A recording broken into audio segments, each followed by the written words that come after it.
అందరికీ నమస్కారం. ఓం శ్రీ మాత్రే నమః. ఓం నమో వెంకటేశాయ.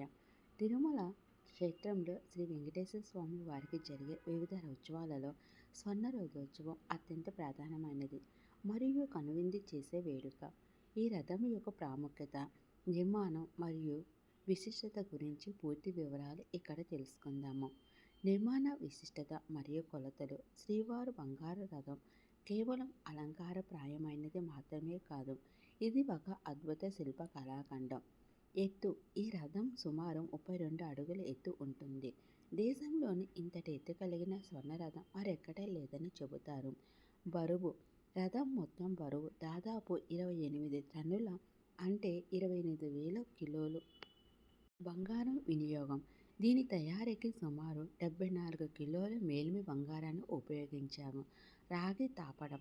రథానికి సుమారు 2,900 కిలోలు రాగి రేకులను అమర్చి దానిపై 9 పొరలు బంగారు పూతను పూశారు. ఇతర సామాగ్రి. దీని నిర్మాణంలో 25,000 కిలోల దారువు, అంటే చెక్క మరియు ఇనుమును కూడా ఉపయోగించారు. ఎప్పుడు ఊరేగిస్తారు? ఈ బంగారు రథాన్ని సామాన్య రోజుల్లో బయటకు తీయరు. కేవలం విశేష పర్వదినాల్లో మాత్రమే స్వామివారు దీనిపై మాడ వీధుల్లో వ్యవహరిస్తారు. సాలకట్ల బ్రహ్మోత్సవాలు.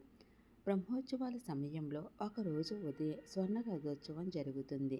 వైకుంఠ ఏకాదశి, ముక్కోటి ఏకాదశి పర్వదినాన శ్రీదేవి భూదేవి సమేత మలయప్ప స్వామి రథంపై ఊరేగుతారు.